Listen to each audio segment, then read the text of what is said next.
మనం ఈరోజు defamation case గురించి చూస్తున్నామండి. సో, డిఫమేషన్ మనకేందంటే మనకు టాట్‌లో వస్తుంది ప్లస్ క్రిమినల్‌లో ఇటు వస్తుందనమాట. ఈరోజు వచ్చేసి మనము డిఫమేషన్ టాట్‌లో చూస్తున్నామండి. డిఫమేషన్ అంటే ఏం లేదండి. డిఫమేషన్ ఏంటంటే ఇదొక సివిల్ రాంగ్ అనమాట. సో, మనకేందంటే ఇది ఒక పర్సన్ రెప్యుటేషన్ అనేది ఏంటంటే మనము మాటల వల్ల గానీ, మనం ఏదైనా పబ్లిష్ చేసిన వల్ల గానీ, ఏదైనా పర్సన్ రెప్యుటేషన్ అయితే దెబ్బతింటదో అప్పుడేంటంటే ఆ పర్సన్ డిఫమేషన్ కేసు బుక్ చేయొచ్చనమాట. సో, దీంట్లో 2 రకాలుంటాయండి డిఫమేషన్‌లో. ఒకటేంటంటే మనము లేబుల్ అంటేనే ఒకటుంటది మనకు. లేబుల్ అంటే ఏందంటే పర్మనెంట్‌గా అనమాట. Defamation in permanent. పర్మనెంట్ అంటే ఏందంటే ఏదైనా వ్రాతపూర్వకంగా గానీ, ఏదైనా డిజిటల్ మీడియాల ద్వారా గానీ, మనకేదైనా టీవీలో బ్రాడ్‌కాస్ట్ అయినా గానీ అదన్నీ పర్మనెంట్ కిందకొస్తదనమాట. దాన్ని లేబుల్ అంటారు. లేబుల్ అంటే చెప్తారనమాట. ఇంకోటి స్లాండర్ అంటారు. స్లాండర్ అంటే ఏంటంటే మన మాటల ద్వారా గానీ, మనం చేసే యాక్షన్స్ వల్ల గానీ ఎవరిదన్నా ఎవరిదన్నా రెప్యుటేషన్ అనేది డ్యామేజ్ అయితే మాత్రం మనము డిఫమేషన్ కేసు అనేది మనము చేయొచ్చనమాట. సో, డిఫమేషన్‌లో మనం ఏందంటే మనము కొన్ని 4 ప్రాపర్టీస్ అయితే మనకు క్లియర్‌గా మెన్షన్ ఉండాలండి. ఒకటేందంటే స్టేట్మెంట్ ఏదైతే చేసిందో అది ఫాల్స్ అయి ఉండాలనమాట. కంపల్సరీ ఫాల్స్ స్టేట్మెంట్ అయి ఉండాలి. అది స్టేట్మెంట్ ట్రూ ఉంటే మాత్రం ఆ కేసు నిలవదనమాట. ఇంకోటి ఏంటంటే మనకు ఆ స్టేట్మెంట్ అనేది పబ్లిష్ అయి ఉండాలండి. ఓకే. సో, ఎవరి మీద పబ్లిష్ అయి ఉండాలి, ఎవరైతే కేసు వేస్తారో అతని మీద పబ్లిష్ అయి ఉండాలనమాట. నువ్వు వేరే వాళ్ళ గురించి ఎవరైనా ఇండైరెక్ట్‌గా మాట్లాడితే మాత్రం అది నడవదనమాట. సో, అతను పర్టికులర్ పర్సన్ మీద అయితే మనకు అది పబ్లిష్ అయి ఉండాలనమాట.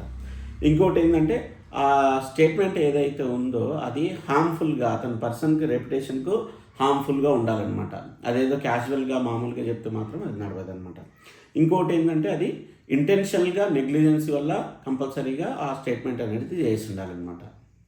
సో, కావాలంటే ఇంటెన్షనల్‌గా నెగ్లిజెన్స్ వల్ల స్టేట్మెంట్ చేస్తే మాత్రం ఇటువంటి దాంట్లో అయితే మనం డిఫమేషన్ కేసు అనేది మనం బుక్ చేయొచ్చనమాట. సో, డిఫమేషన్‌ని మనం డిఫమేషన్ కేసు వేసినట్లయితే డిఫెన్స్ వాళ్ళు ఎట్లా చేసుకోవచ్చు అంటే ఇన్ కేస్ ఆ స్టేట్మెంట్ అనేది ట్రూత్ ఉంటే మాత్రం ఆ కేసు అనేది నడవదు. ఇంకోటి మనం ఏదైతే కామెంట్ చేసినామో అది ఫెయిర్ కామెంట్ అనమాట. అంటే మామూలుగా ఫెయిర్ కామెంట్ ఉంటే మాత్రం అది నడవదనమాట. ఇంకోటి ఏంటంటే కొన్ని ప్రివిలేజెస్ ఉంటాయి. ఇన్ కేస్ మనము పార్లమెంట్లో కానీ, కోర్టులో కానీ ఏదైనా మనము అలిగేషన్స్ చేసినట్లయితే అదైతే మనం కన్సిడర్ చేయాలండి. ఎందుకంటే అది ప్రొటెక్టబుల్ అనమాట.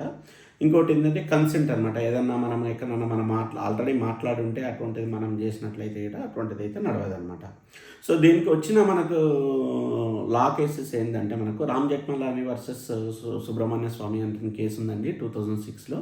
సో, దాంట్లో ఏంటంటే రామ్ జెఠ్మలాని మీద సీరియస్ అలిగేషన్స్ అయితే మనం చేస్తారనమాట. అది కోర్టు అయితే అది కరెక్ట్ కాదంటని మనకు తీర్పు ఇవ్వడం జరిగింది. అలాగే ఏంటంటే రామసుబ్బ అయ్యర్ ఇంకోటి మొయినుద్దీన్ కేసు అండి 1973లో చెన్నైలో జరిగిందనమాట.